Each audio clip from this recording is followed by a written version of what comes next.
Ayan. Magandang araw sa inyo guys. Andito na naman tayo sa another sharing ng ating tips. Ayan, pagdating sa ating mga sasakyan. Itong ginagawa namin ngayon ay Nissan Almera. So ang concern ng customer dito is may tumutunog sa pinto niya na kakaiba, naglalak and unlock. So dito yan sa may rear passenger side sa likod. So upon checking, yung kanyang door actuator ito, ayan, ay sira na. Ayan. So ang model ng unit ni ma'am ay 2020 model. Ayan. So tataka ako bakit ang bilis masira tong kanyang door actuator. Ayan. So ito pinalitan na namin ng bagong door actuator. Ayan. Kapag po kayo nagpapalit ng ganito, ayan, hindi po siya nare-repair. Ayan. Kailangan talaga palitan nyo ng bago kasi nakahinang yung plastic niya eh. So hindi nyo siya matatanggal talaga yung pinakaloob niya. Ayan. Nakahinang siya. Kumbaga, kapag nasira yung ganitong actuator, eh, palit po talaga kayo ng buo. Kasama yung kable. Ayan, ito yung pinalitan namin dito ngayon sa unit ni Ma'am. Ang nangyayari sa kanya ay may tumutunog na sa mechanism ng kanyang na door actuator. Ayan.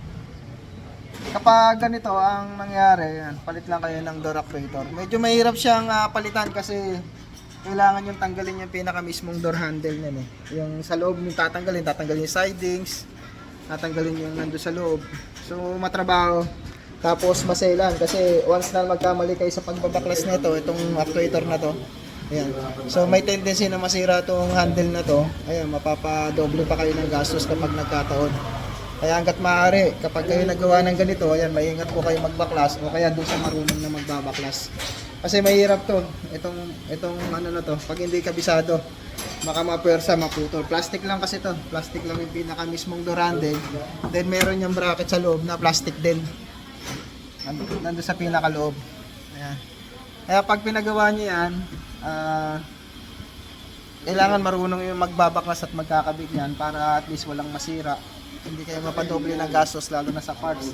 Kasi ang mahirap dyan, masira yung pinaka bracket niya dun sa loob, and then masira din yung kanya. Masira tong masira tong handle.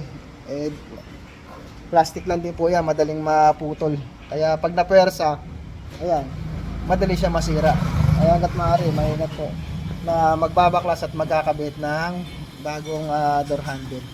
So yun lang guys, kapag narinig nyo unusual dun sa door handle nyo, sa door actuator nyo, kapag hindi siya gumagana, kapag sira ang motor, hindi naglalak and unlock, yan ang sira nun, yung maaaring yung motor. Pag motor ang sira, hindi nare-repair yun. Replaceable yun, palit na yung isang door actuator. So kapag naman may naputol lang na kable dito, ayan, check nyo na lang. Ayan. Pero madalang maputol yung mga kable niya kasi metal yan eh. Yung ano niya, kable niyan, hindi yan na plastic. Ayan. So ayan, palit kayo ng buong door actuator. Ayan. So ayan lang guys, kapag kayo ay magpapalit na ito, ayan, make sure lang na marunong yung magkakabit at marunong yung magpapalit ng door actuator. Tapos project nyo muna kung ang problema is yung actuator o kaya naman ang problema is itong switch. Ayan. Ito power window switch. Ito naman yung sound. So ayan guys, yung ating tip ngayon sa mga naka-Nissan Almera.